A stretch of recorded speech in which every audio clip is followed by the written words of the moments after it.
And a God whom his fathers knew not shall he honor with gold and silver and with precious stones and costly things.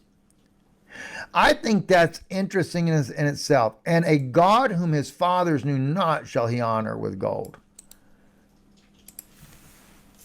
You have to understand, even the Pharisees of 2,000 years ago,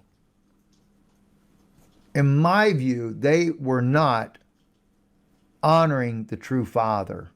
We know this because Jesus said, "You are of your father the devil, and his works you'll do." He also said in Matthew 23 that they were a generation of vipers, serpents. And everywhere you turned around, Jesus clearly put them in a lineage totally separate from that of true Israelites. Just keep that in mind when it says, "And a God whom his fathers knew not, he shall honor with gold and silver and with precious stones and costly things. He shall deal with the strongest fortress with the help of a foreign god." And it literally says that too, right? Im Eloah Nacher. That's like an alien god. Now, oddly enough, you remember Rabbi Ariel tzadok, right? Let me just pull him up, just so you remember, for especially he was on the History Channel. There he is, right there. Let's see. And no, let me do reptilians, because he's the guy that actually says the help is going to come from underneath the earth. And on the History Channel, he actually says that. And he says that the reptilians are the seraphim. Yeah, maybe he's got a point. But what's really wacko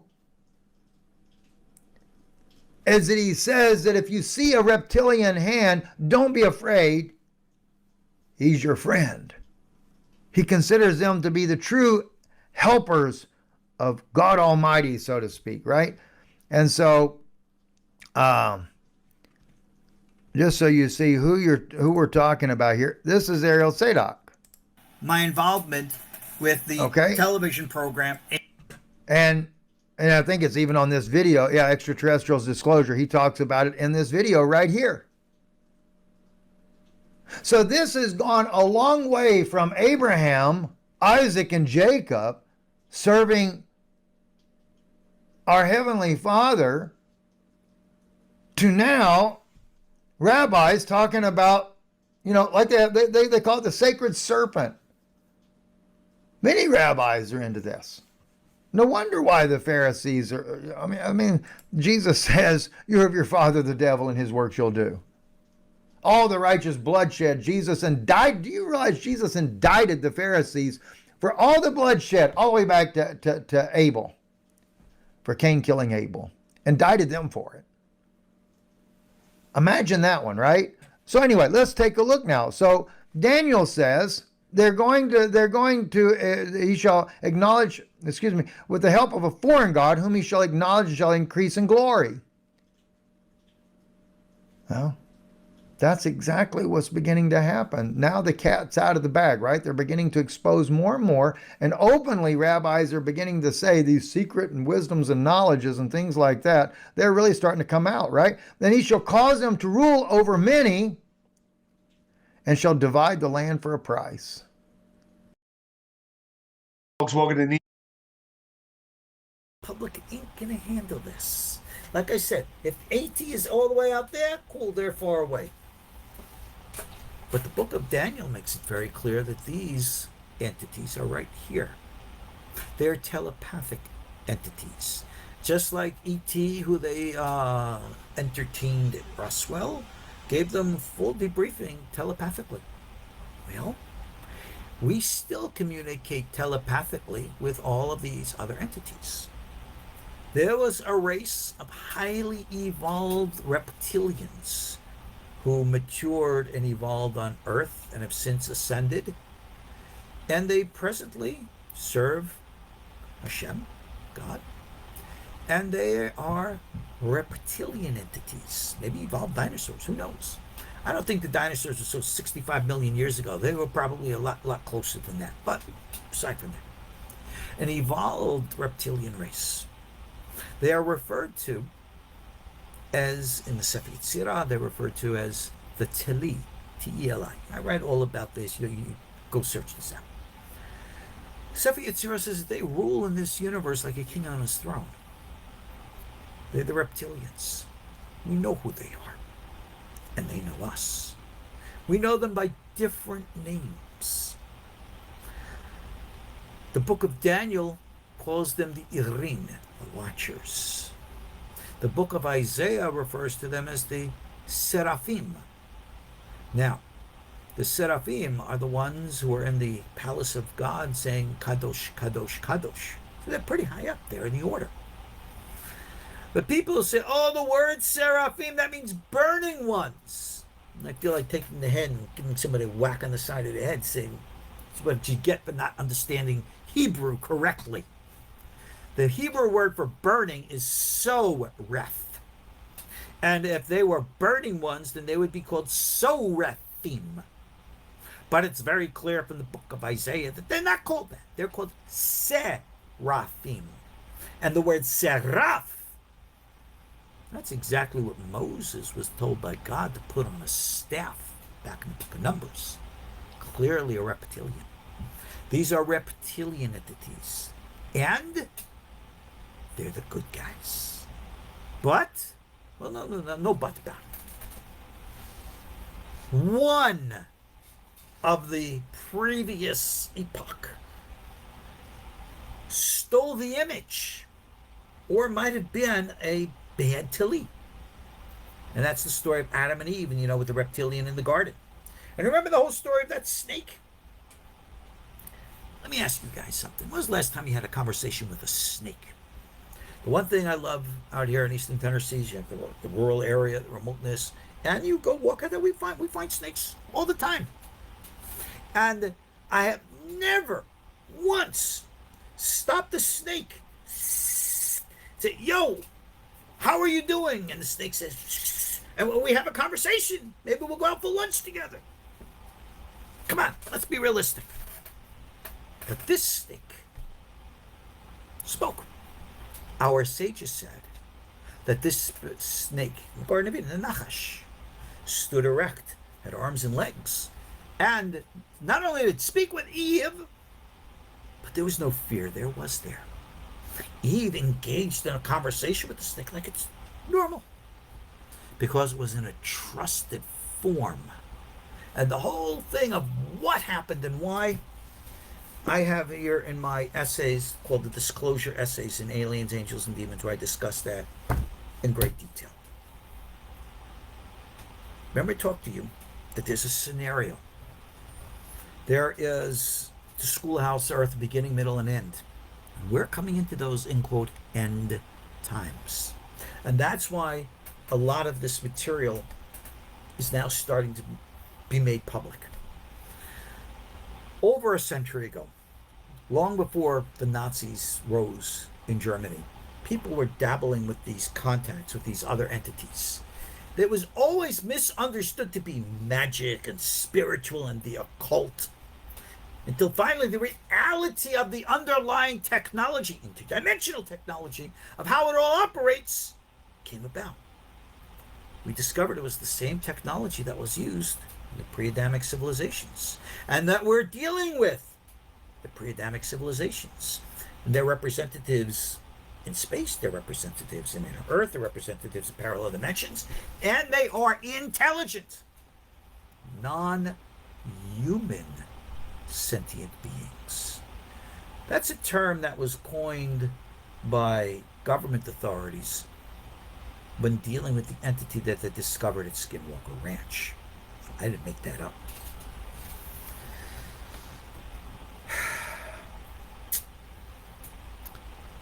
These entities, many of them, a group of them we call the Watchers, they manipulate us telepathically. We communicate with them telepathically. They will inspire us for good, Ruach HaKodesh, or they can inspire us for evil. Ruach Ra. They control the minds of people, and they're in control of the minds of the people who are running our society right now. And society is going in a direction based upon the energetic signature of where people are at. It's as if there's a big pendulum which is swinging, being push, push, push, push, push, with all this woke nonsense garbage out there, creating imbalance. Nature doesn't like imbalance. To every action, there's an equal and opposite reaction. And the powers that be are all behind this. This is why our understandings of what we're dealing with now are so important. I've spoken quite a bit about this upcoming witch hunt that I see on the horizon that will combine all of the elements of the previous witch hunts, including the War on Terror witch hunt. Either you're with us or you're with the enemy. There is no in-between. The religious witch hunts, racial witch hunts, and the C-19. You go around them, you're contaminated, you're diseased, you cannot come back around us. I made a video a while back showing the news headlines, and I titled it "A Good Christian Kills His Own Children to Protect the World from the Serpent Seed Race," where it talked about this guy that took his 2 kids to Mexico, like ages 2 and 5 years old. Took them to Mexico, took a spear fishing gun and put a spear through the chest of both of his children, saying that his wife had infected their children with the serpent seed DNA and that he was saving the world from monsters.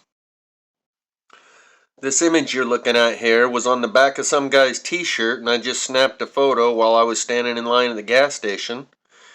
It says Utopian Visions, and the small print down here on the bottom, I know I've got better images somewhere where you can actually read it, but it says, after the decay, they will reclaim and order will be restored. And I asked the guy, what's your shirt mean? And he kind of blew it off and tried to sidestep it. Oh, something about a college fraternity, blah, blah. I don't even really remember. Something we were doing at the time. Acted like it wasn't important, as if he doesn't really remember, and it was just some childish thing that he was playing around with during his college days with his frat bros. I've spoken about how I think the most famous parable of all parables is the beam and the mote. Remove the beam from your own eye, and only then will you be able to see clearly to remove the mote from your brother's, and that beam in your own eye is referring to a vertical slit pupil. And right now we live in a world where most people would join in on a genocide based on pupil shape. No different than a genocide based on skin color. So this upcoming witch hunt will combine the religious element, their demonic, satanic, Luciferian, interdimensional seed of Satan, serpent seed of Cain, and all that shit. And then there'll be the racial component. Just like 100 years ago, if you came home with a black girlfriend, your family would disown you. Say you're a nigger lover, but now they'll call you a lizard lover. During the War on Terror, if you said, I've heard some of the case being made by these guys on the other side, and a lot of it makes sense. We have been, if you sympathize with them, if you listen to them, if you have any compassion for them, or if you comprehend and understand and agree with anything about what they say, you're a terrorist sympathizer. And either you stand behind our troops or stand in front of them. That was one of the bumper sticker slogans. You're with us or you're with the terrorists. You're with the enemy. And so that element will be worked into the new witch hunt, the racial element, the religious element, the war on terror element, and the C-19 element. They're diseased. If you even go around them, you cannot come back around us. And much like at the end of the movie and the book by Arthur C. Clarke, Childhood's End, after circling around in our skies for a few years, eventually everyone knows they're up there because we've seen so many images of them on MB3 every day, every week, that they're using an intermediary, a regular blue-collar worker, to communicate with as like a a go-between, an ambassador, a liaison between them and the humans.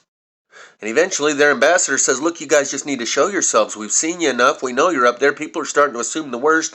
And they say, okay. And then when they do at the appointed time and place, they show themselves, and they are everything that we have been programmed to fear as the devil, with the horns and the red skin and the pitchfork and the tail and the hooves and all of the rest. Many of you are very recognizant of the fact that most of our indoctrination is by the plantation, the slave plantation owners and upper management, and it is designed to keep us on the plantation and ignorant.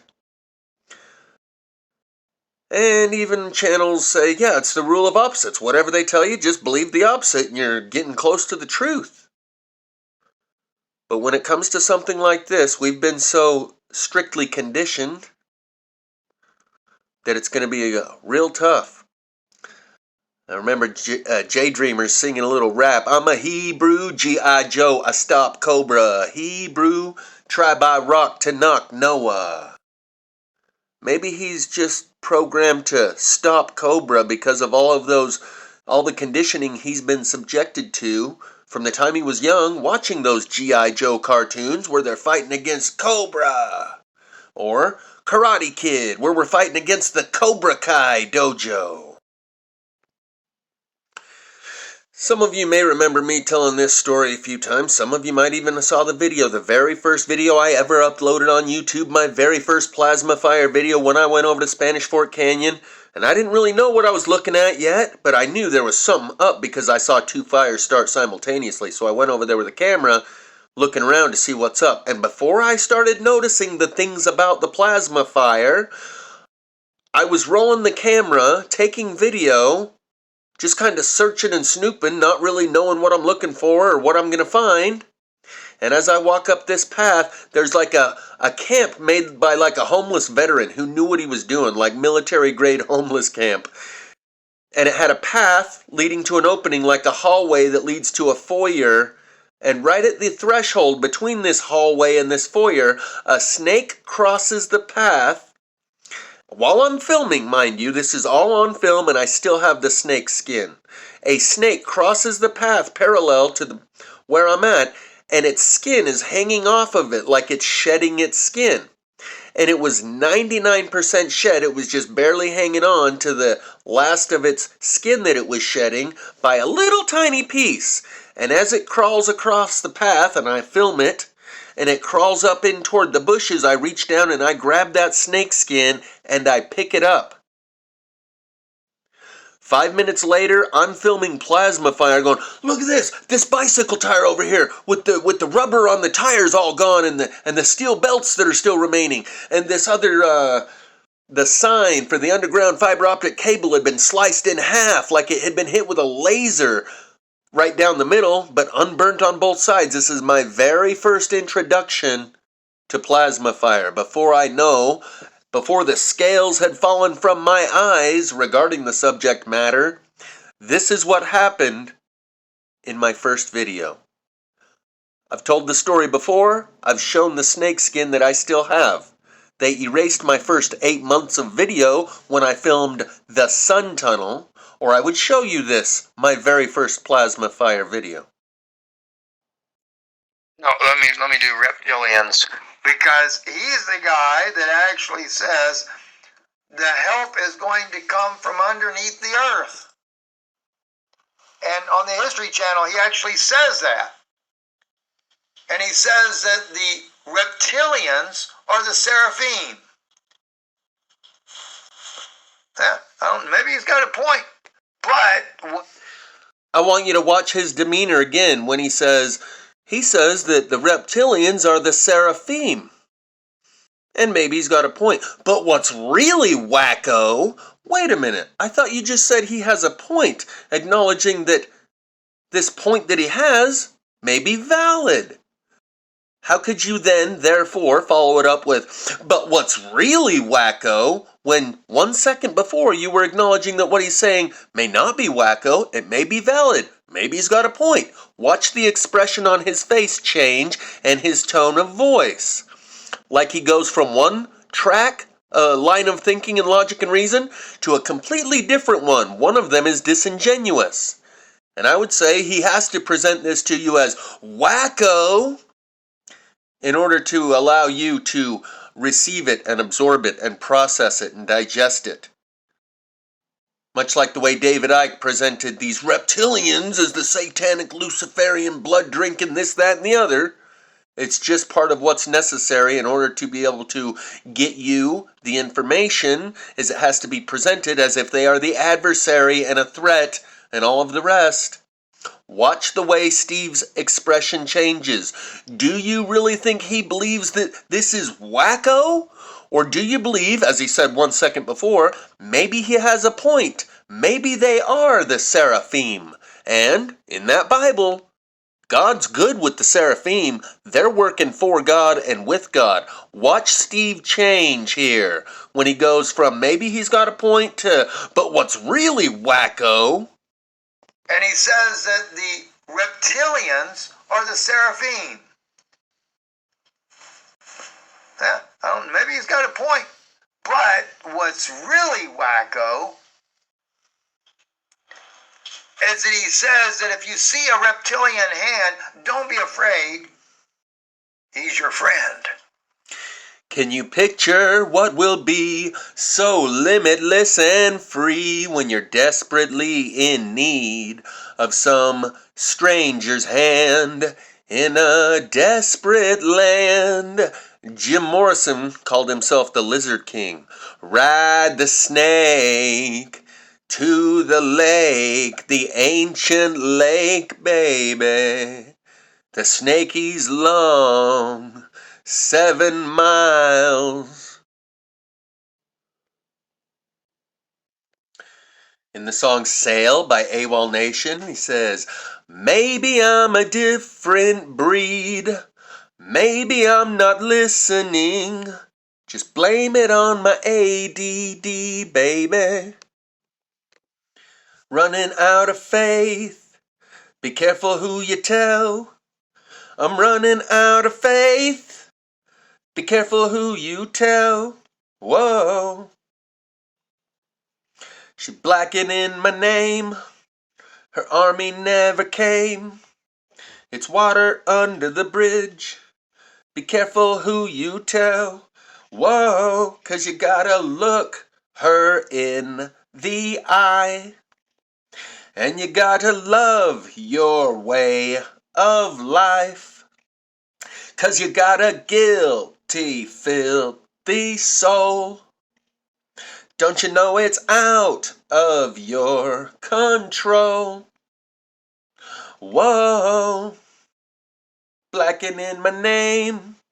Her army, I know you feel the same. It's water under the bridge. Be careful who you tell. Whoa. Stop squeezing on my neck.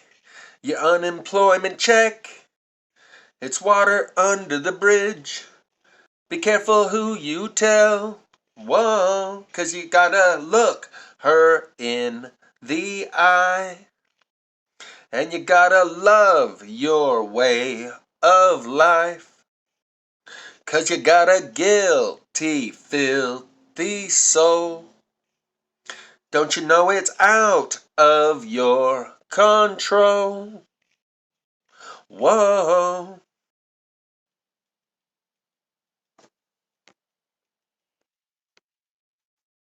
Waiting on a bloodline. You can find some free time. Look at who you're hating. Now we're celebrating. Waiting on a bloodline. You can find a free time. Look at who you're Waiting on a bloodline. I'm singing here. I'm trying not to miss the lyrics. Waiting on a bloodline. Waiting on a bloodline. She's blacking in my name. Be careful who you tell. Whoa. 'Cause you gotta look her in the eye. And you gotta love your way of life. 'Cause you got a guilty, filthy soul. Don't you know it's out of your control? That was Guilty, Filthy Soul by AWOL Nation. Here's Goblins from Mars is the name of the band, and Cold-Blooded Love is the name of the song. And it says, I can feel your energy pulsating down my spine, oh, oh. I am not the enemy, no need to run and hide, no, no. 'Cause when the night draws near, we are animals of fear, feel so cold inside my head. And when the sun comes up, we are always out of luck, there's no room for us here. It's a cold-blooded love, it's a cold-blooded love, it's a cold-blooded love. Helps us break each other's hearts, it's a cold-blooded love. And here I'll just reference the song Schism from Tool, the band Tool, that says, cold silence has a tendency to atrophy any sense of compassion between supposed lovers. You watch that music video, and you can clearly see it's about the reunification of two different species.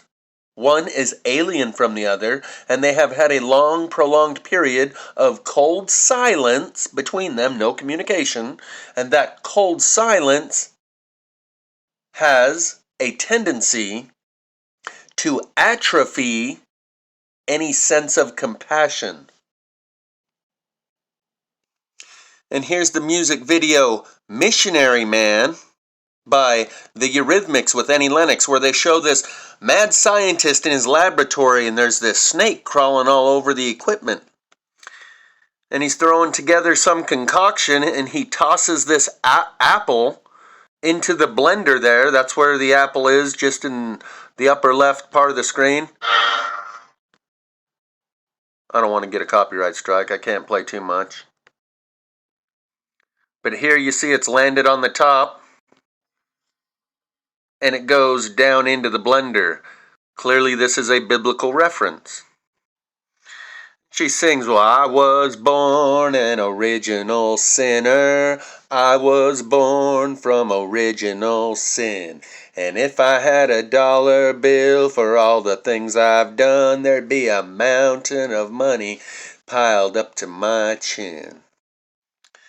Here you can see as he's opening the door, he's got a ring on that shows a serpent on it. You can watch the rest of this video for all of the symbolism and the imagery regarding this sacred serpent brotherhood. And here we have the Missionary Man album cover. And you can see her eyes are very different than his eyes. The beam in her eyes as opposed to the mote in his eyes.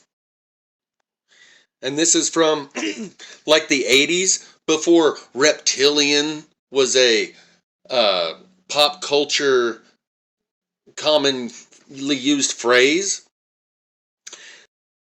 In fact, I would suspect that very, very, very few people have ever even noticed. And I believe that is on the original album cover before pictures were even taken digitally. So it wasn't digitally enhanced. If it's special effects, it would have had to been done by the means and ability of the day to enhance images. I'm sure it is. Maybe she's just wearing some contacts. Come on, baby, take a chance with us and meet me at the back of the blue bus, or it hurts to set you free, but you'll never follow me. Can you picture what will be so limitless and free when you're desperately in need of some stranger's hand in a desperate land? Sail with me into the dark. This is how an angel cries. This is how I show my love. Blame it on my own sick pride and blame it on my ADD, baby. Maybe I'm a different breed. Maybe I'm not listening. Just blame it on my ADD, baby. Just trying to get you to think of these things because I know none of you have seriously thought about it as if it will ever be something you actually have to have put any thought into. Because that stuff doesn't apply to our world, and it never will, so why should I even spend 2 seconds thinking about it?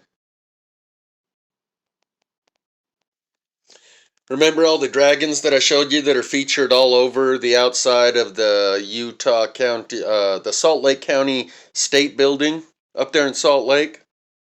Remember this patrol cam that was parked in the Walmart parking lot? From a video that I made titled Join Our Team and Prerequisite to Join Our Team?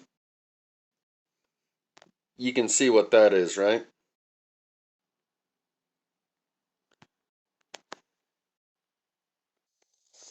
There's a wider angle of the Walmart parking lot you can see there. And the patrol cam. Remember the start of the music video by 21 Pilots called Jumpsuit, where he hops up on the hood of a car, looks directly in the camera, and says, "We've been here the whole time. You were asleep. Time to wake up." And then he proceeds to sing the song. That wasn't the first lyric to the song. That was a public service announcement before we performed this song. And if you're still following along, you can add the music video Outside by 21 Pilots to that, where the imagery shows him channeling the dragon and animating another person's body through that dragon spirit, and the horns work something like an antenna. And another 21 Pilots song, Hype, the Hype. It's nice to know my kind will be on my side. I don't believe the hype. And you know you're a terrible sight. But you'll be just fine. Just don't believe the hype. And, again by 21 Pilots. And now they're outside ready to bust. It looks like you might be one of us. And by Tool, the song Right Into, Angels on the sidelines again, wondering when this tug of war will end. And eventually it says, repugnant is a creature who would squander the ability to lift an eye to heaven, conscious of his fleeting time here. That's what I brought you, is the ability to become conscious of your fleeting time here over the past 6 years, when you see the trees are burning on the inside all around you, and you are surrounded by people who are not equipped to respond appropriately to the situation. They are so obliviously unaware, they are dangerous. So these are images from Thunder by Imagine Dragons. Imagine what? Dragons. There's always lightning before the thunder. Thunder. And in this video, 3 different alien species show up to Earth and see that they are surrounded by sheep, and more sheep. That's what this filtration process has been about. And so I guess my point here is kind of to, attempt to ask people to be willing to reconsider the things that they have been conditioned to believe, and more accurately, that they have been so conditioned it has become an instinctive response. So me kind of asking you to consciously decide to maybe soften your heart and recognize that all the conditioning that we have been subjected to has been by the plantation, the slave plantation owner and management, for the purpose of keeping us here keeping us dumb and keeping us confused and misled and misguided in the exact opposite direction most of the time. So much of that script, the script has been flipped. The scripture, where the good guy's the bad guy and the bad guy's the good guy. And my couple of videos I made recently showing that Jesus said Yahweh's the devil and Yahweh's that God of the Old Testament everyone seems to be worshiping. Which is it?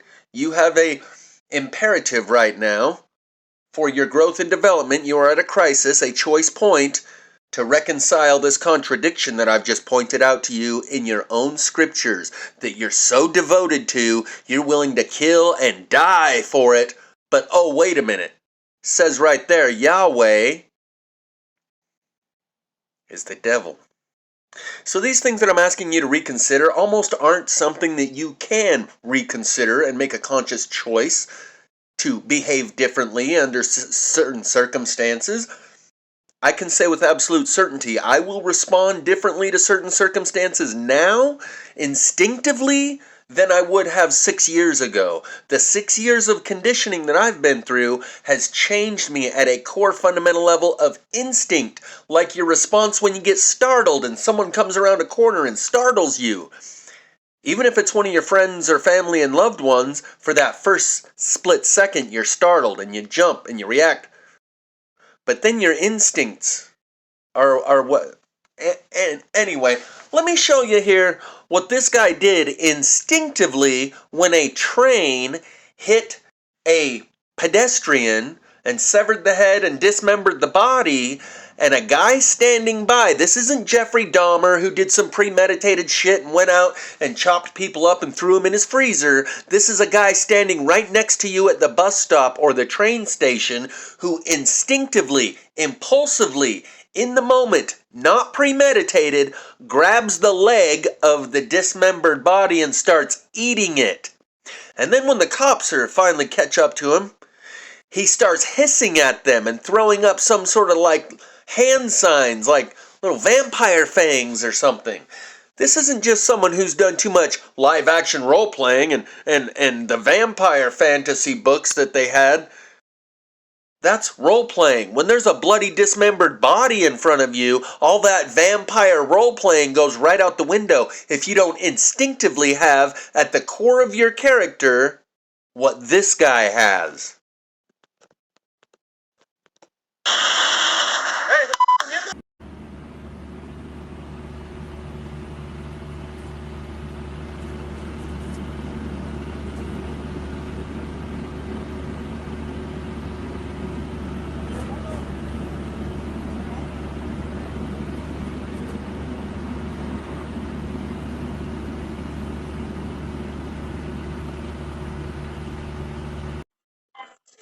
They keep trying to tell everyone.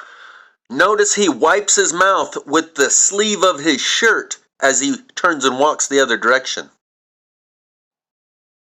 Everybody that Haitians are not cannibals. Right? Don't worry about it. Don't worry. First of all, Haiti ain't a shithole. Haiti ain't a shithole. You racist bigots, terrorists. Haiti's totally fine. Haiti's a fantastic place to go. Listen to Conan O'Brien. He's over there celebrating. Take that, blown bluff. It's totally not a shithole.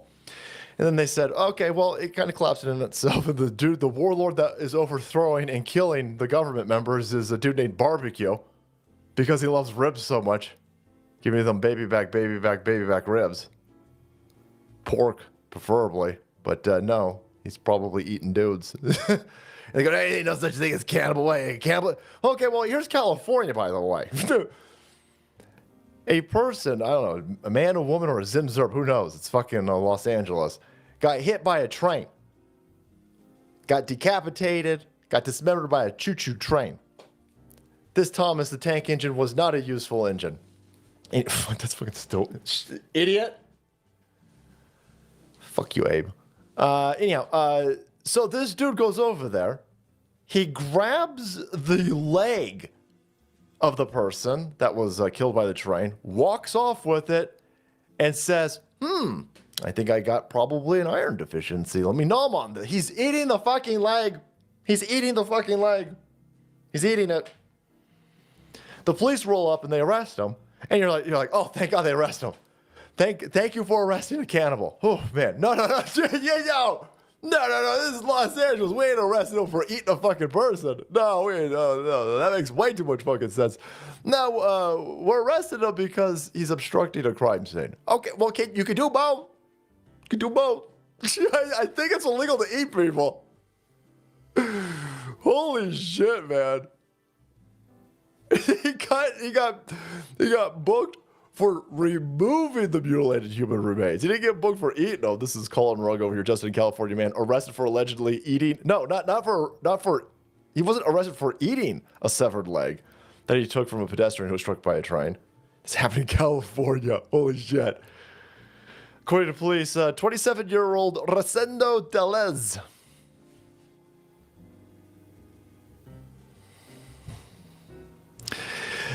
removed a leg from an Amtrak station. Tellez was then seen eating the leg.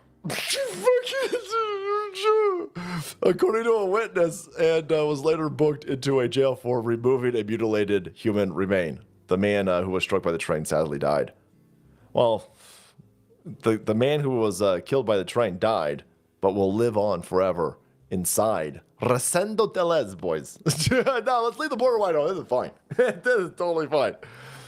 Somewhere, Jen Psaki and Richard Madcow and these other dipshits from MSNBC and that Chris Hayes, all these. No, the newcomers are all great.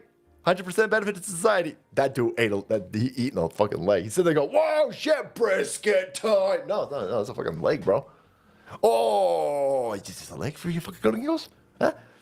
A human leg is too good for you filthy fucking gringos who stole this land from the Aztecs? That's how we're imagining the situation. You're eating a fucking human leg. Ah, it's good for you. It's good for you. This is Mexican frosted flakes over here. Allegedly, of course. Allegedly. But there you go. Look at this guy. Look at this motherfucker, the vampire alleged. Oh shit, man, watch out. Whoa. So he's fucking hissing at the cop. Put the leg down, essay. No. Look at this. It's just got fucking. This is California. We just have mobile porta potties all over the place. Yeah, you're sitting there going, oh, it's probably a construction site. That ain't no fucking construction site. We just got porta potties. We got showers. And so, when you're desperately in need of some stranger's hand in a desperate land, surrounded by things you never thought you would actually come into contact with, thus never had to actually contemplate or take into consideration because they had no application to your world of experience, it will quickly change you. And a lot of those things that you have been conditioned through indoctrination by, nothing solidifies your ideology like first-hand personal experience. And seeing this guy kind of changes you, maybe the way plasma fire changed me. I never thought I could be surrounded by people who seem more like zombies to me now, literally in every sense of the word. I'm not using that metaphorically or hyperbolically or for sensational rhetoric. I now instinctively feel from a personal first-hand experience that gives me knowing that is even beyond my comprehension and ability to explain that the people around me are zombie-like. 6 years, the world around us has been burning from the inside. They can't see it. And when you bring it to their attention, they have a way of disassociation, split personality, dissociative identity disorder. I am truly surrounded by a world of zombies now, and I know this in a way I never could have understood or comprehended through someone showing me anything or telling me anything. Only after having 6 years of personal first-hand experience do I recognize now I am surrounded by zombie-like beings. 5-fingered beings, bipedal, look just like me, but on the inside they're very different. And I could have never known this the way I know this now if it weren't for my personal first-hand experience, which I've shared with you, and some of you now know, to a very similar degree, what we're surrounded by. Something more like zombies, robots, automatons that are on autopilot running scripts and are incapable of providing a response other than what they are programmed to, and they are programmed not to see the world around them burning from the inside out. So when you're surrounded by people who are showing you behaviors that you never thought you would see out of anyone, just like I am and have been for the last 6 years, you'll reassess what they are and what you're surrounded by. And all of that indoctrination through the institutions of education and media and culture goes right out the window real quick and easy when you're in the presence of 8 billion people that can't see the world burning from the inside out, or people behaving like what you're seeing there on the screen in front of you.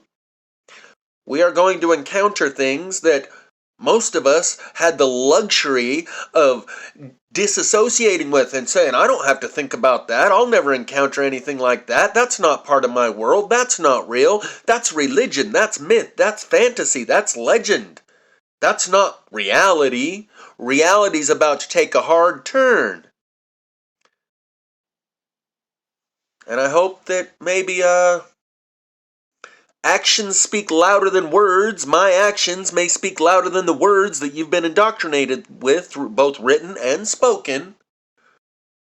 And you will recognize the principles that I've upheld, the ideals, the substance, the function that I have performed over the last 6 years as that intermediary on the movie Childhood's End.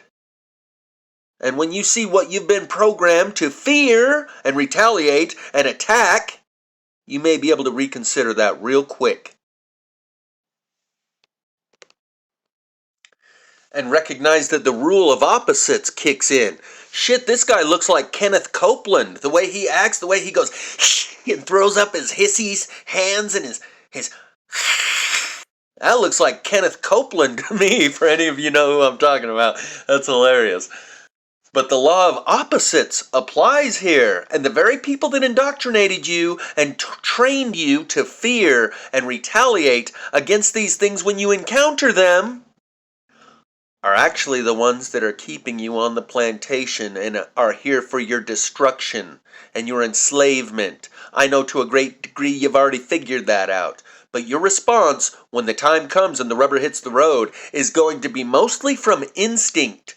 You aren't really going to be able to think about your response and consciously decide how you want to respond to the external stimuli of the environment and the circumstances that we find ourselves in. Most of your reaction is going to come from instinct. And many people's hearts have been so hardened, they're gone. You cannot get them to respond to the circumstance. They only have programming. They recite scripts. They don't have personally relevant and personally meaningful understandings and ideas of morals and ethics, and right and wrong and good and bad. They followed a script. They took the prescribed 10 Commandments or whatever their prescribed ideas about morals and ethics were, as issued to them by the institution of their community. So this is towards the end, the very end, of James's most recent installation to the series Talking to Reptiles, where he's referencing your inner reptile. You are a hybrid between mammal and reptile.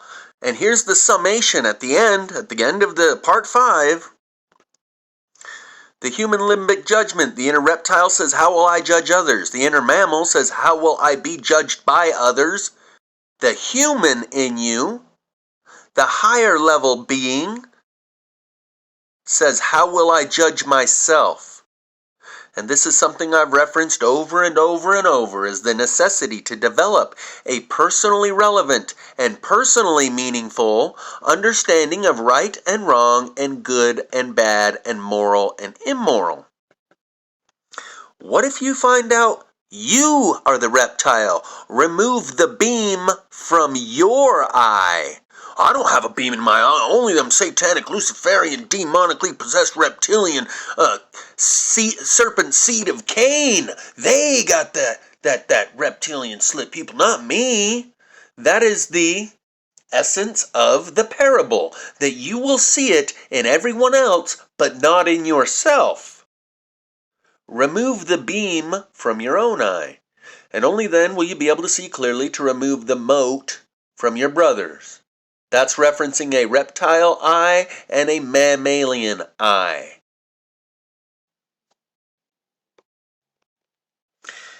And if you find out, oh, I'm half reptile. Oh, well, shit, maybe reptilians aren't as bad as I had such strong conviction a minute ago. Maybe I won't join these soft-minded people taking a hardline stance on things they don't understand in their witch hunt and grab the pitchforks and torches with them. But if I don't join them, then I'm going to be on the receiving end of their witch hunt, and I know how they witch hunt. They don't stop. They built concentration camps for us over a fashion trend just a few months ago, and they started filling those concentration camps with people for having the common ordinary cold. These witch hunters are serious.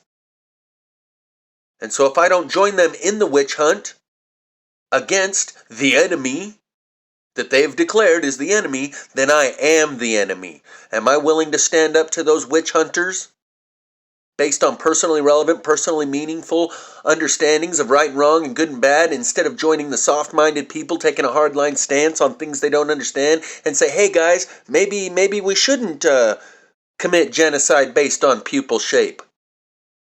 And they'll say, we got a lizard lover over here. Yeah, one of them reptilian sympathizers. Either you're with us or you're with the enemy, and you got to prove that you're with us by killing the enemy. If you're not willing to do that, then you're going to be on the receiving end. That's the bottom line. And unless you have that type of conviction in what it is you know and believe in, it's going to be real tough for you. This is going to be part 2 of the video that I just recorded talking about all that reptilian sympathizer stuff. And if I was hesitant to put out this video because how people might respond, particularly all my co-workers have access to my YouTube channel, I'll remind you of that now, then that would be me asking, how will I be judged by others? The reptilian says, how will I judge others? Are you food? Are you a threat? That's how it judges others. And then it's got some other sub-layers. And the mammalian says, how will I be judged by others? And we all know that. That's why you dress the way you do and talk the way you do, for the perception of others. How will I be judged by others? And you tailor and edit your own personal performance accordingly to how you will be judged by others. And the human, the higher consciousness, a synergy that's greater than the sum of its parts. It's greater than the reptilian or the mammalian that you're composed of. It is the human, the third part of the brain. Got the R complex, then the mammalian, then the neocortex. That's the new. That higher consciousness says, how will I judge myself? And this has been something I've said many a times, that in my early teenage years I came across this statement or phrase that someone posited: to live a life worth living. I'm reminded of the Tool lyric, take life worth living. Cold fluorescence, it's difficult to see you in this light. Which means maybe I should segue to this other part where it's going to be easier to see you in this other light with the UV spectrum in our atmosphere.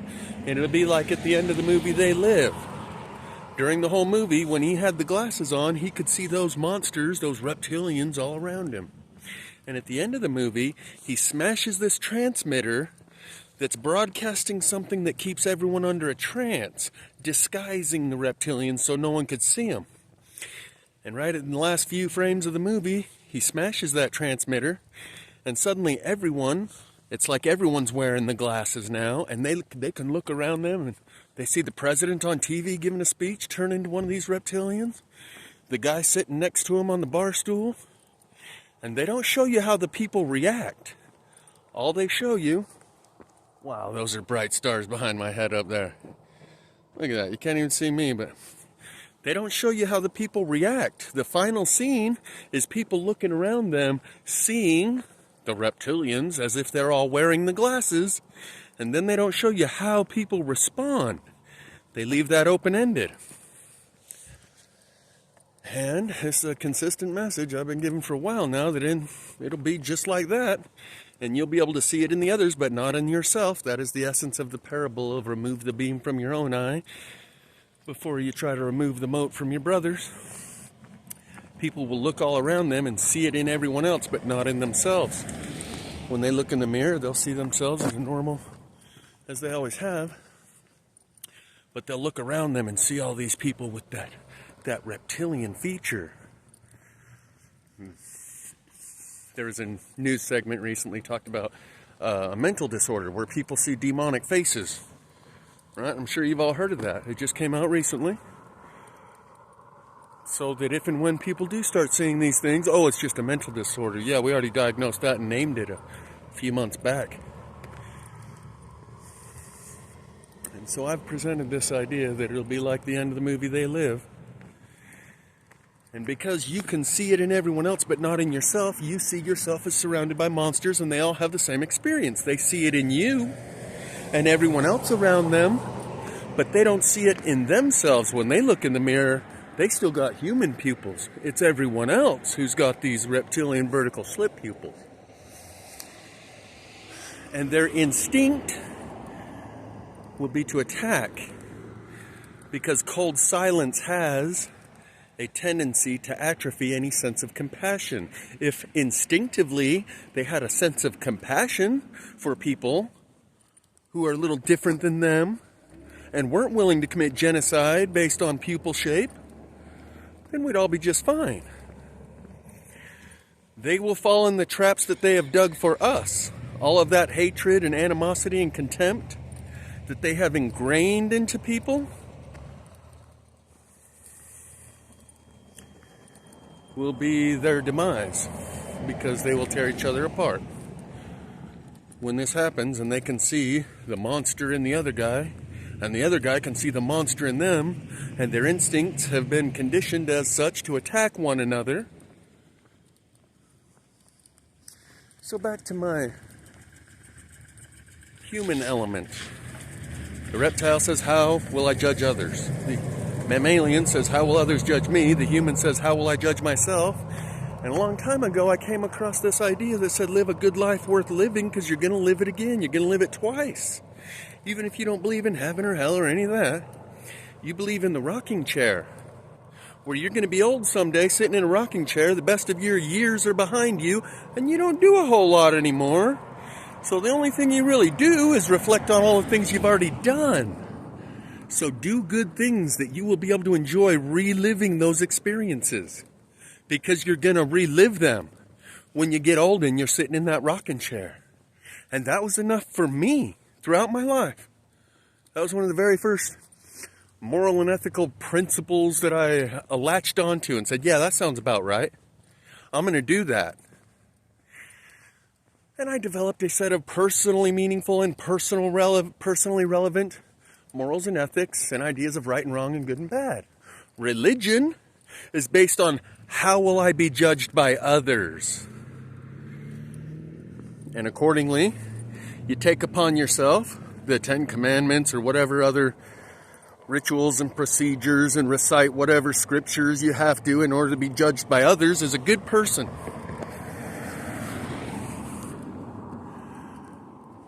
Knowing you'll judge yourself is very different. It causes you to do the right thing even when no one's looking. Even when you know that no one will even ever know this. I could do this right here and now and get away with it and no one would be the wiser. But I will know. And when I'm sitting in that rocking chair, I will remember this incident, and it will not be a pleasant thing for me to relive. So I'm not going to do this. And inversely, it works the other way. When you're doing a good deed, but you'll never get credit for it, there is no foreseeable personal benefit to you, but you do it for 6 years anyway, because I know what I did. And despite their refusal to acknowledge or accept and incorporate the reality that I am showing them about themselves and the world they live in, their refusal to acknowledge what I've done and the magnitude of it doesn't change anything.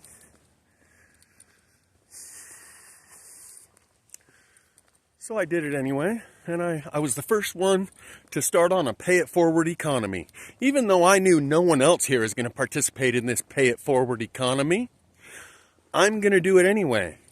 To be the change that I wish to see in the world. To do for others what they obviously can't do for themselves. Show them what they can't see for themselves. And show them what they can't see about themselves. The greater phenomenon besides plasma fire is the 6 years of ignorance that we're going on. 6 years later.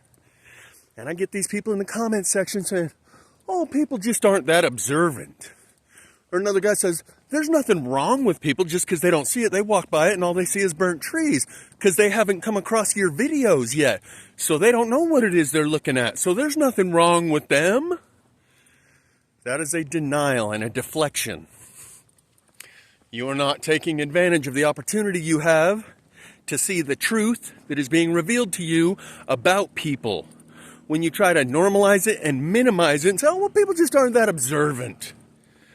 If water was flowing uphill all around us, waterfalls were going from the bottom, flowing up to the top.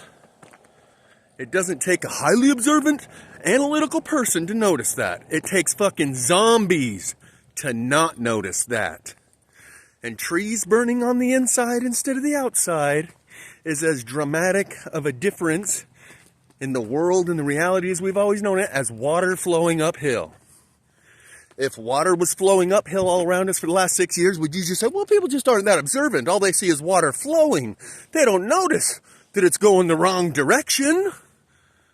Yeah, you probably would. If you were one of those people that hadn't been able to see it, you would justify that behavior, rationalize it, normalize it, and minimize it so you could forget about what you had just been shown about yourselves.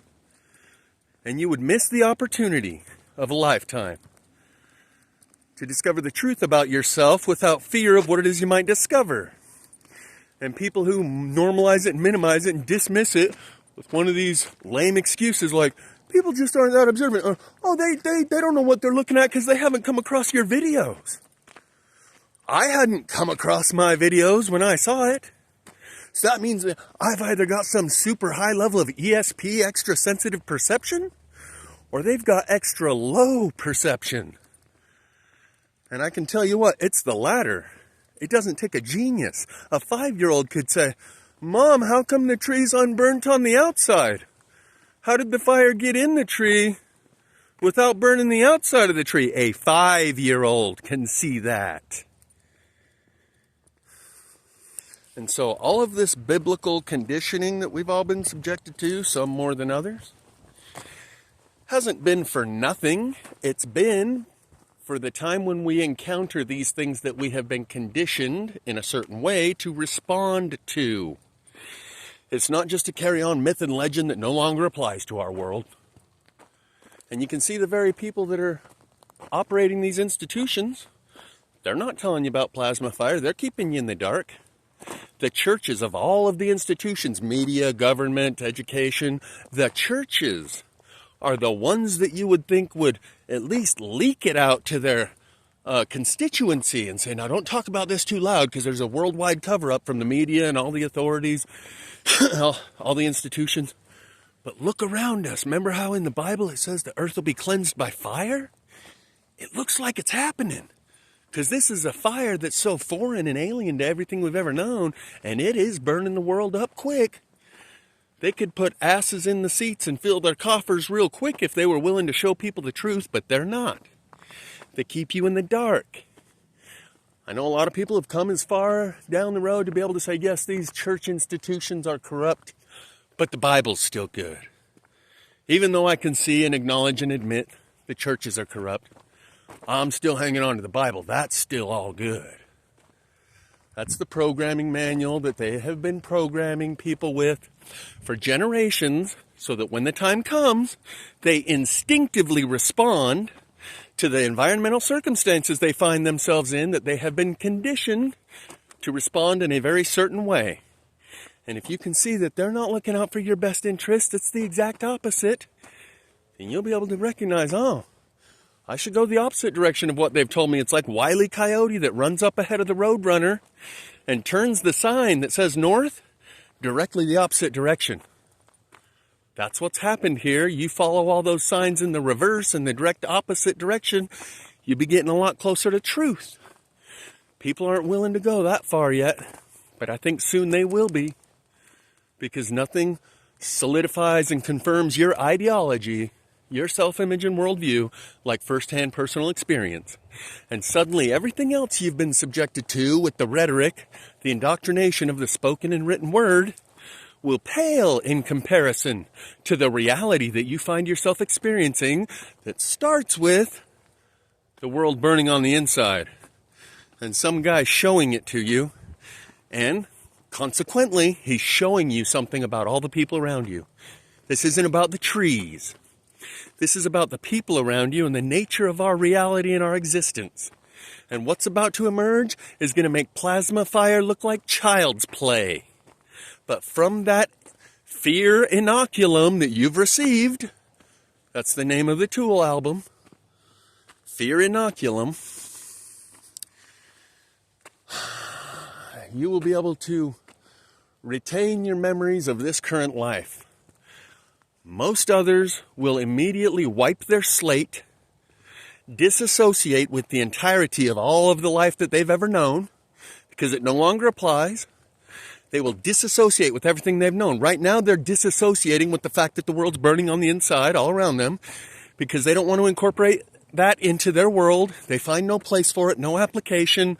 They turn a blind eye. It wouldn't be comfortable and convenient for me to acknowledge that that's happening, so I disassociate from it, compartmentalize it, and put it in some back compartment of my brain where I never think of it again, like split personality, dissociative identity disorder.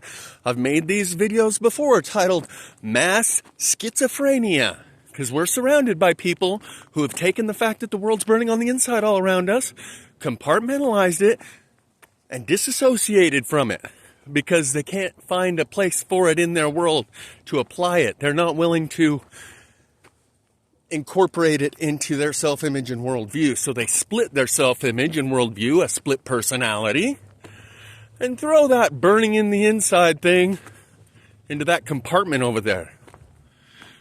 Well, after the transition, everything that they've known up until that point of the transition is suddenly going to be meaningless, insignificant, and no longer applicable to the world of experience you find yourself in.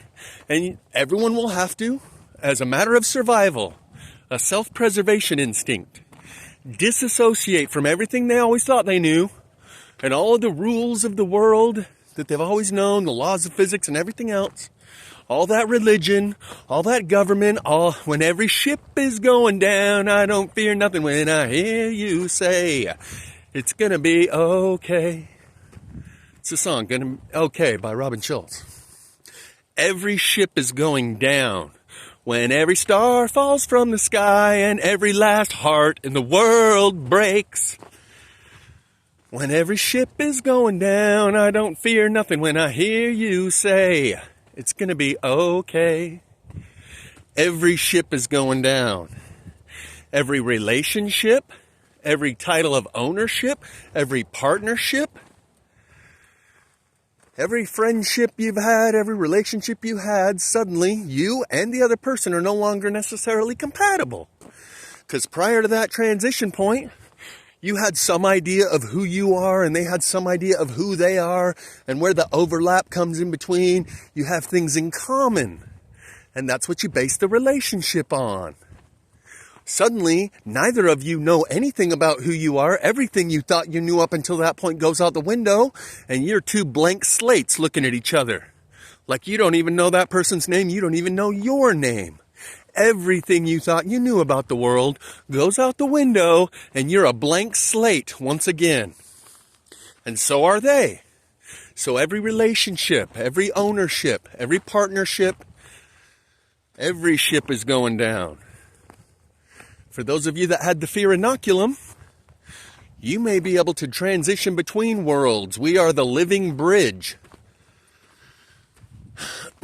And transition between these two realities, because it is the end of the world as we know it, and the beginning of a new world as we will come to know it. And most people will have to disassociate from.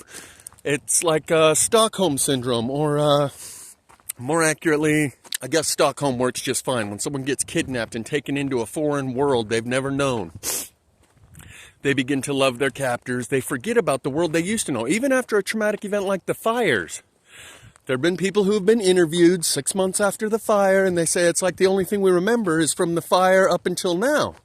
And of all of our memories before the fire as a family and all the things we did together, we still have pictures of it, but it's like we don't remember any of it.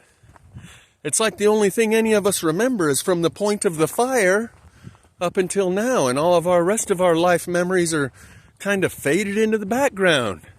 This is testimony that I've heard from people that have been through such incidents, whether it's a fire, flood, earthquake, don't matter. That's what people do. It's a matter of self-preservation, because that world no longer exists anymore and it's no longer applicable. You deal with the here and now, and you discard everything that applied in your life and your self-image and your worldview, and you only keep what applies now. And through this transition, those that have had that fear inoculum, who have come to gradually, incrementally let go of and disassociate from the world they thought they knew, where all their peers were approximately as equally perceptive as they are, and had approximately the same amount of apathy and indifference and complacency, and they could not have imagined a world where it's burning on the inside all around us and no one seems to notice or care. That was unimaginable. I'm not saying that figuratively. You literally could not conceive of such an instance or incident or a circumstance before you lived it firsthand. And through that firsthand experience, you have let go of and disassociated from the world you used to think you knew, where all those people around you were approximately the same as you, and you've come to see they're very different than me, and that they're different than what I always thought they were. In fact, it's like I don't even know who they are. If I'm a human, then they're not. And if they're a human, then I'm not. Something about us is so fundamentally different that I never could have conceived until I experienced it over the last 6 years. And some of you may have also experienced similar detachment and disassociation from your life experience prior to plasma fire, and let go of all of the preconceived ideas you had before then. Similarly, 9/11 and COVID did similar things for us, not to us, for us. No one could have conceived. They thought we were freedom-loving, flag-waving, liberty-loving, Bible-thumping, gun-toting, red, white, and blue Americans. And they'll never do any tyrannical shit like that here. We stand up for our rights. And then we saw what really happened, and you could have never conceived of that.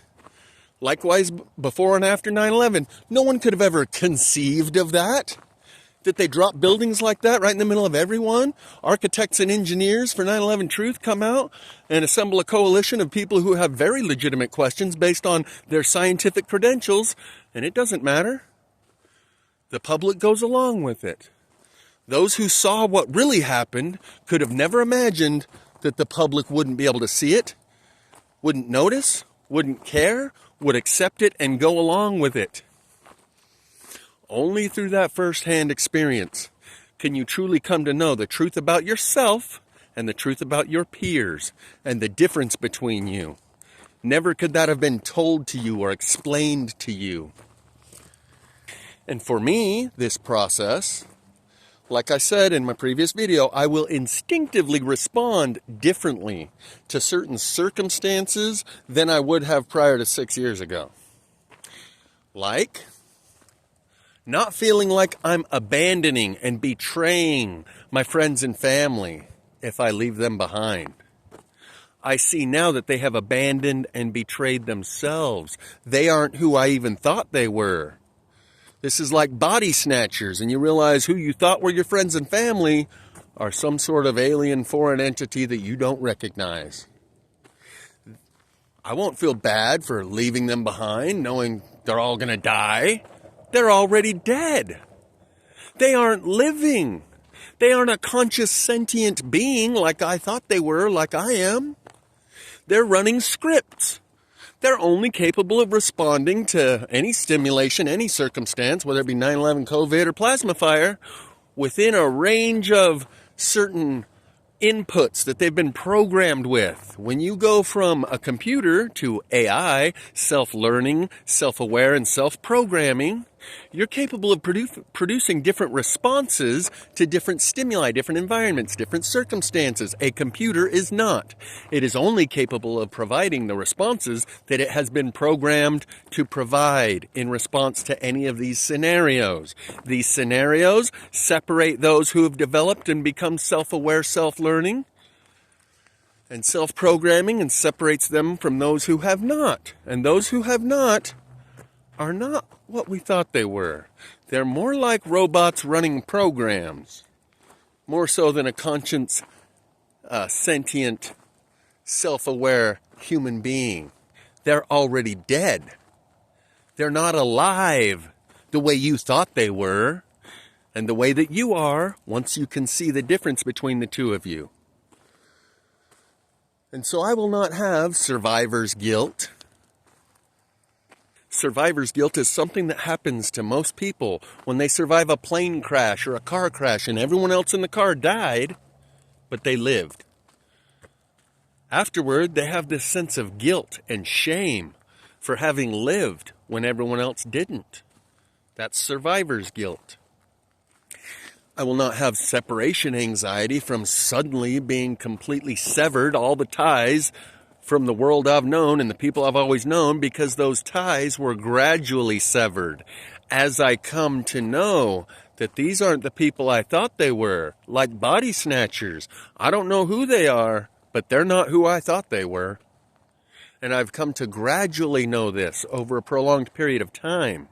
So instinctively, I will be able to respond differently to such a circumstance, which would have previously left me with an eternal hole in my heart, longing for the world I once knew and the people that I thought of as family and friends and the places that I enjoyed visiting and I thought was home.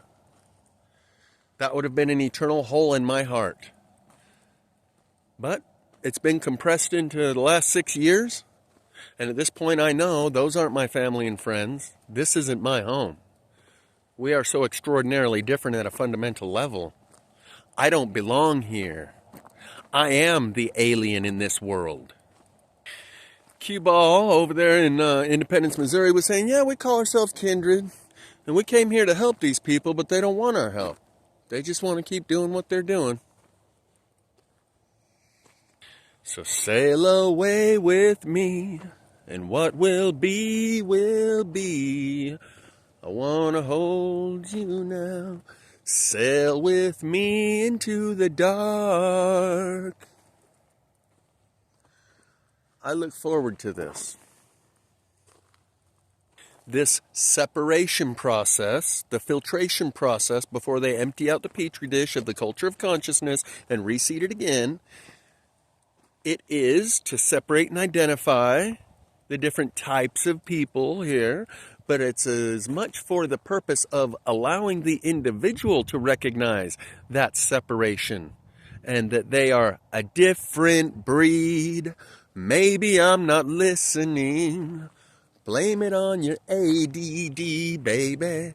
And that snake wrapped around the pole with the skull on the top that says after the decay they will reclaim and order will be restored implies that there is some sort of disorder currently.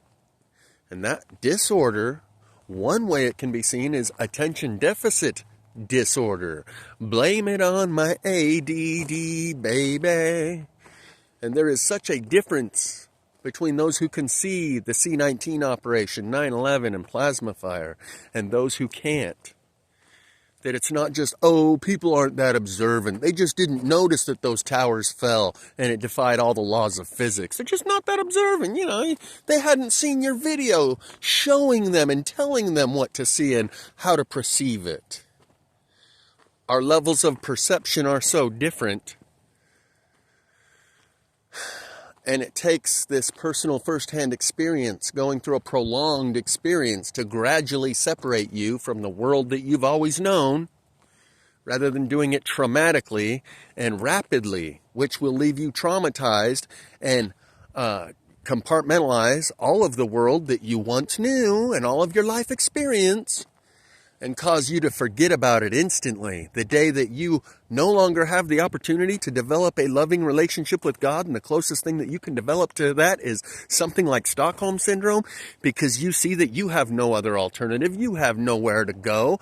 Maybe I should cry for help. Maybe I should kill myself. On that day when you no longer have any time to develop a personal relationship with God, because God's right here front and center and in your face. And the closest thing that you can develop is Stockholm Syndrome, where you do fall in love with your captor, but only due to lack of alternatives. God doesn't want a bunch of Stockholmed people. He wants people that can bring their life experiences with them and not become a blank slate on that great and terrible day of the Lord, but be able to gradually transition between worlds and even provide a bridge for others to walk between worlds. And that's what I hope that I have served the purpose of, as a tool in God's hand, as an instrument.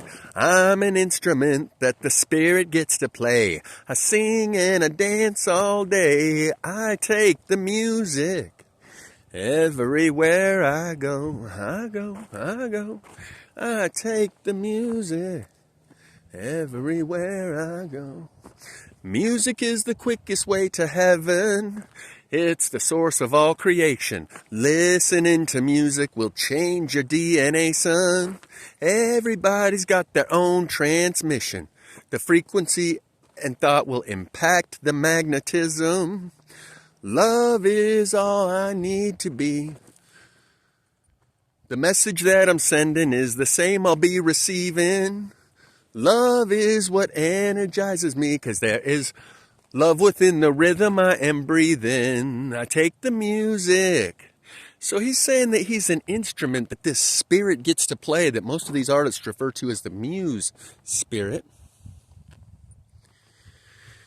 And the ultimate muse message of all muse messages is the fact that there is muse messages.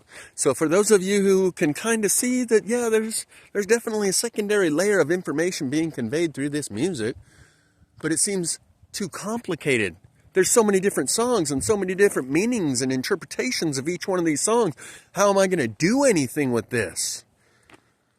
You don't have to know and interpret each message embedded within each song correctly, put them all together, and now you've got the revelation. If you can see that there is a message embedded within this music, and that one, and that one, and this other one, and this other one, and you've seen enough of them that you know, yeah, there's definitely something here. It indicates something is trying to communicate with you. It's like if you see a blinking light and it appears to be giving something like Morse code. Even if you can't decode and extrapolate what the message is that's embedded within this blinking light, you know that there is an intelligence on the other side of this blinking light that is attempting to communicate with you. Likewise with the muse messages. Even if you can't decode the messages, recognizing that there are messages and that there is an intelligence that is trying to communicate with you is the ultimate underlying message. All the rest are like subsidiaries, subdivisions of the ultimate muse message, which is what I just described. The recognition that there is an intelligence trying to communicate with you in ways that you don't understand. God works in mysterious ways. Once you see that blinking light and you recognize there is an intelligence trying to communicate with me through this music, that changes everything.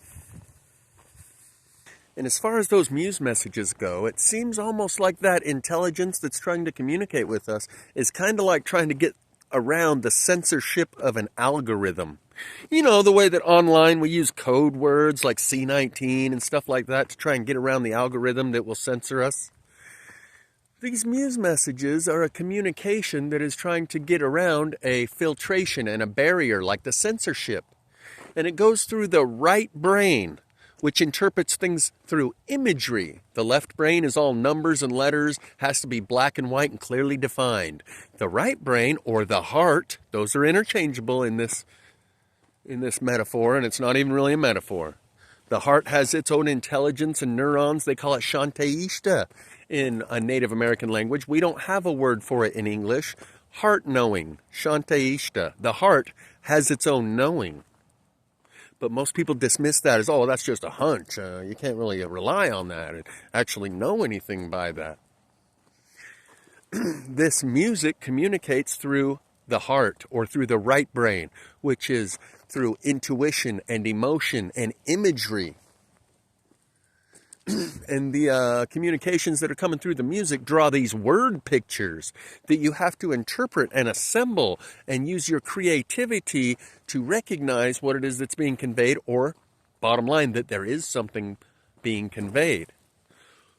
Maybe they're just trying to get around the left brain, the algorithm and the censorship of the left brain that's conditioned by society and the institutions, and communicate with people on this different level. And so you have to pretty much connect the right and left hemisphere of the brain, the masculine and the feminine, the heart and mind, in order to be able to pick up on these messages. Those that are simply operating out of the left brain and detached from their heart, they don't pick up on it.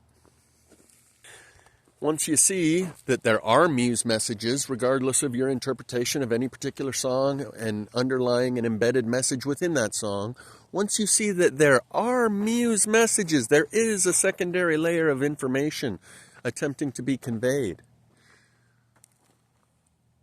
you now find yourself in the Truman Show. These people have been attempting to communicate with us in so many different ways. They get together at their Illuminati eyes wide shut parties and go, oh man, what are we going to do next? Another towers thing or what? He's like, dude, have you seen how many magazine covers I've put the little one eye symbol on? And man, they're not communicating with one another through those magazine covers where they look through the one eye. They're communicating with the public, trying to get the attention of the general public to recognize that there is a secondary layer of society and that they have these different forms of communication. This isn't them giving a shout out to one another. This is them trying to get your attention. And once you recognize, oh, I am in the Truman Show here, and there is this intelligence that works in mysterious ways and is trying to communicate with me, things start to change pretty quick. Once you become aware of this and open to it and receptive to such attempts at communication, you start to see them more and more often, more and more different places. So this idea of fusing the right brain and the left brain to be able to tap into a whole nother form of information processing and a whole nother layer of perception, or the heart and mind, or the reptilian and the mammalian part of yourself. On this consciousness farm, that is a threshold that most of these biobot transceivers never get past. And there are forces at work trying to keep them from growing in that way and keeps them locked into those different parts of their information processor and detached from the rest of their senses. Much of it is through fear and indoctrination, social conditioning, social engineering, and breaking that is the first step. You don't need to know what you're going to grab onto after you let go of that. First, you have to let go of that. Only then will you be able to grasp at anything. You have to lose your grip on reality in order to grasp this new layer of reality that exists just beyond your range of perception. But soon, that may all change. I've made a couple, 2, 3 different videos talking about eyes to see in the UV blacklight spectrum of the age of Aquarius, showing pieces from James True's videos and Jay Dreamer's videos, referencing exactly that. They both say that our light spectrum will change. James True talks about the RGB spectrum, red, blue, green, and all of them added together create white. And there's a secondary spectrum that includes magenta and a few other colors, and all of them create black. One is additive and the other one is subtractive. You start with black and subtract colors And in the RGB spectrum, you add them all together and they create white. In the J-Dreamers video, he shows you that those glasses on the movie They Live are called Hoffman lenses. Hoffman lenses are ultraviolet glasses that allow you to see into the UV spectrum. And the chemical that was sold to make those Hoffman lenses was outlawed for many, many, many years. Recently, these lenses are available, very limited. Good luck trying to find some. But I think they're no longer, the chemical to make them is no longer illegal. And the chemical to make them was not used for any other purposes, like an illicit substance used like a drug. The only reason they have to outlaw it is the only reason that it's used. To make those UV lenses and allow people to see into the UV spectrum. Baby, I'm just having fun underneath the purple sun. That's a song by Cannons. Purple Sun. Purple is the color of a blacklight, an ultraviolet UV light. It's actually purple. And that black hole sun, the black sun that the occult worship that you might have heard a little something about, might have something to do with the added UV light in our atmosphere, in the spectrum of light. And that might be exactly how it happens. When the people, suddenly it's like everyone's wearing the glasses on They Live, because there is this ultraviolet light spectrum within our world. Maybe that explains some of the masking that's been done through the chemical additives in the chemtrails. I'm just spitballing here now, but I think there's something to it. Another song by Cannons is Golden, where it's talking about the golden sun. And another song by Cannons is Hurricane. I can bring the change, I can bring the thunder and the rain.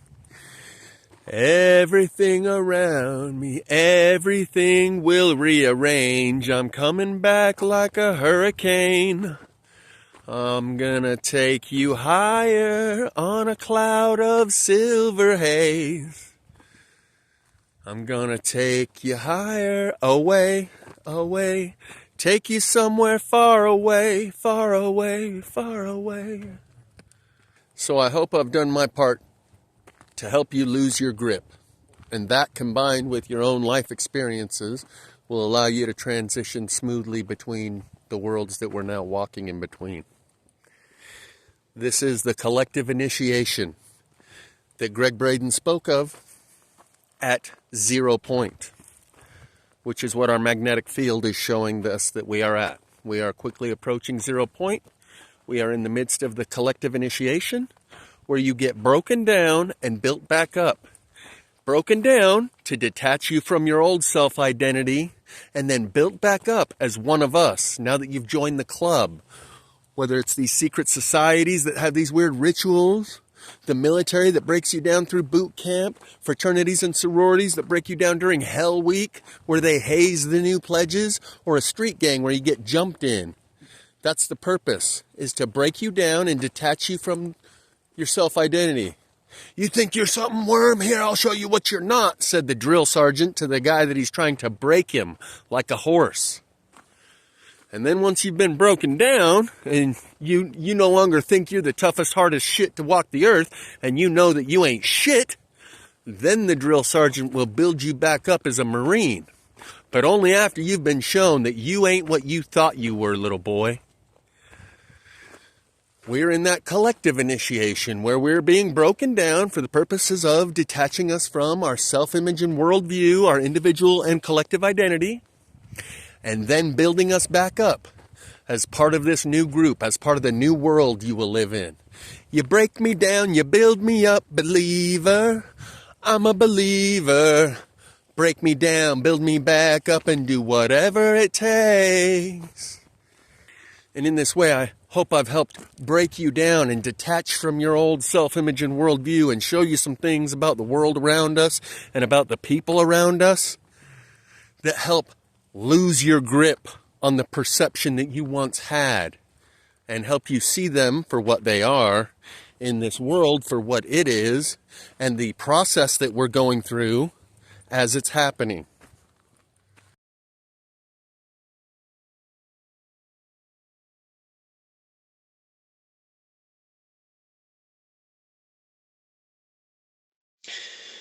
So as for my eclipse prediction, I think that might be what all the hype and the mania is all about.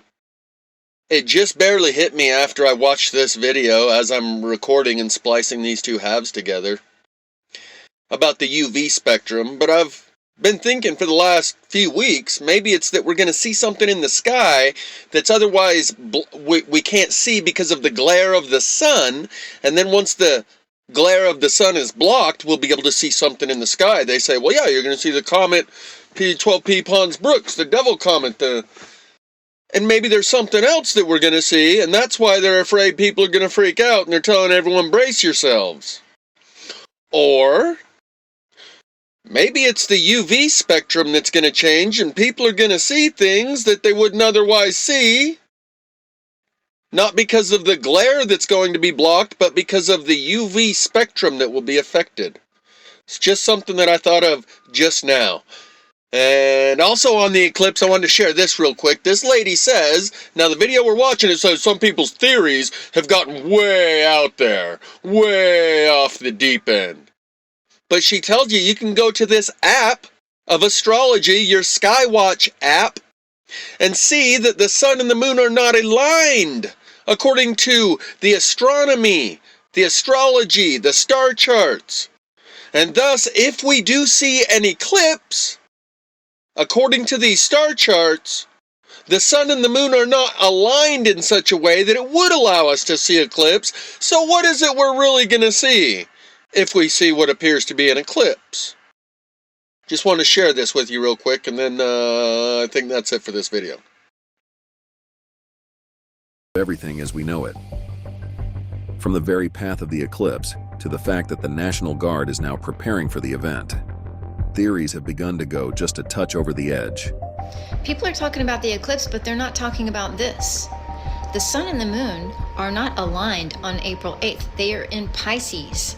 Right now, if you go to your Skyview app and you push forward to April 8th, plug it in, it will show you that the sun and the moon are in Pisces. They are not aligned. They are sitting beside each other, but they are not aligned. Now mind you, the very greatest historical of our lifetime. Did any of you notice her eyes? Just curious. Maybe watch again and pay attention this time. Could very well usher in the end of everything as we know it.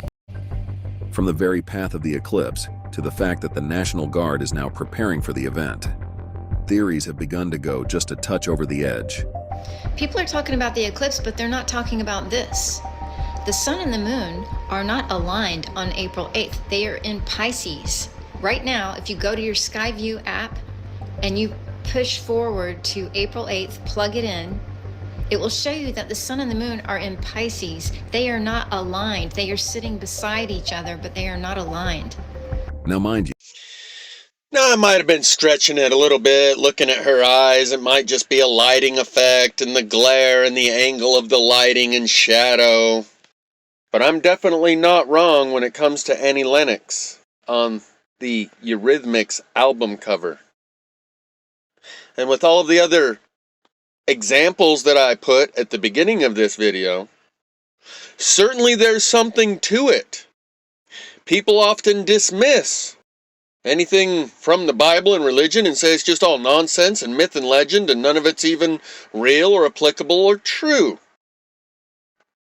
And they don't like to hear you. When I first heard that there's at least a dozen other gods with the same story as Jesus Christ, born December 25th to a virgin mother, had 12 disciples, walked on water, died on the cross, was resurrected 3 days later, and I also heard that maybe there was an eclipse during when he died on the cross. That gave me an idea that there's more credibility to Christianity than I've ever known. Now that I know there's 12 other religions at least, if not more, with the same exact story, then there must be something to this story.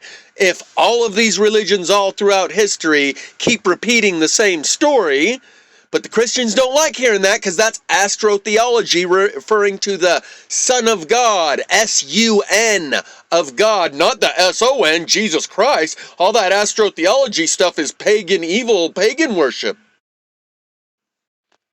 When I first realized, holy crap, there's at least a dozen other religions that tell the same story, it made me feel like there is more credibility, not less. Christians don't want to acknowledge and recognize that. No, our God's the only God, our story's the only story, and everyone else is wrong. No, everyone else is telling the same story that you are. That means there's something to your religion that is right. No, everyone's wrong. It's the S-O-N of God, and it's little blonde-haired, blue-eyed baby Jesus, until Putin came out and showed us holy black Jesus. That kind of ruined it for a lot of people, didn't it? And so I'll just wrap this up reminding people that my channel got wiped out when I filmed the Sun Tunnel. Reference here. Well, oh, by the way, that Sun Tunnel explains why there's so many sun-worshipping religions. Because it literally opens up as a portal and beings come and go through that portal. That's not a theory, that's not a myth, that's not a hunch, that's a fact, and my YouTube page got wiped out for recording that video within hours of posting it. They removed all of my videos and all of my subscribers and unlocked my channel within a few hours. I have all the emails to show this, I've gone over this before. So sun-worshipping religions have a very good reason. So I guess all I'm saying is don't let that last image I showed you say, oh, well, that lady's got regular eyes just like me and you. It's just a shadow of lighting, and dismiss all of the other examples I showed you. All of those put together show that there is something here to this idea of this serpent brotherhood. Reptilians aren't just a thing of myth and legend and a superstition from the conspiracy theorists. This is a part of our reality. Just as the sun-worshipping religions, of which Christianity is just a modern-day version thereof, have a very good reason and foundation. It's not myth and legend and creative imagination. Reference here, Empire of the Sun musicians who are coming out with a new album, or at least a new song. And their song, We Are the People That Rule the World, that's Empire of the Sun. Or Children of the Sun by Billy Thorpe. As the night draws near, we are animals of fear, feel so cold inside my head. And as the sun comes up, we are always out of luck, there's no room for us here. It's a cold-blooded love, it's a cold-blooded love, it's a cold-blooded love. Helps us break each other's hearts. It's a cold-blooded love. It's a cold-blooded love. It's a cold-blooded love. You might have heard that Jesus comes to the broken-hearted, and that breaking of your heart is necessary to break you open. When every star falls from the sky and every last heart in the world breaks, it's gonna be okay. And that last narrator on here who spoke of the end of the world as we know it, the end of the world as we know it is not the end of the world. But for most people, they would prefer to have it just be the end of the world, period, rather than the end of the world as they know it. They are not willing to accommodate and change and walk between worlds. They're not willing to leave this world behind in order to be part of the new world. They would rather it just be the end of their world rather than the end of the world as they've always known it. They will sacrifice their existence in order to hang on to their preconceived ideas and their current self-image and worldview. They would rather die, and this is a form of ego death that is required. It happens during the near-death experience, where people come to know themselves in a different way. We are all going to have a near-death experience, the ego death. They say these are the golden years, but I just want to disappear. Ego crush is so severe. God, it's brutal out here. Olivia Rodriguez. The only way to learn and grow is from a place of I don't know, and I'm encouraging you to relinquish your attachment to all the things you think you've always known, because that's the only way you're going to be able to learn and grow in any way. To whatever degree you think you know something, in whatever area you think you know something about, you are incapable of learning. Learning can only come from a place of I don't know. And just like in the military process of initiation of boot camp, where the drill sergeant is breaking down the new recruit, you little worm, you little boy, I'm going to show you what you aren't. Because you walked in there thinking you were the hardest thing to ever walk the face of the earth, and they broke you down and showed you you're a pussy. And only once they break you down and show you what you are and what you're not, can you become one of us. Likewise with humans that think they're the smartest thing that ever sprang up out of the mud on this planet, you're gonna find out that's not what you are. And only once you learn what you're not, will you be able to actually become that which you have the potential to become. My life, my love, my drive, it came from pain. You break me down, you build me up, believer. I'm a believer. It's going to be painful, and it's going to be a struggle, and most won't make it through it. Most will be psychologically shattered. All of the mental and emotional and spiritual preparation and conditioning that we have been through is in preparation for an actual real-world physical experience, not just the internal process. The internal process is in preparation for an actual external physical world experience. And in that experience, I would just suggest, be like unto a child, curious about everything and certain about nothing. Because it's not the things that we don't know that get us in trouble, it's the things that we think we know that just aren't so.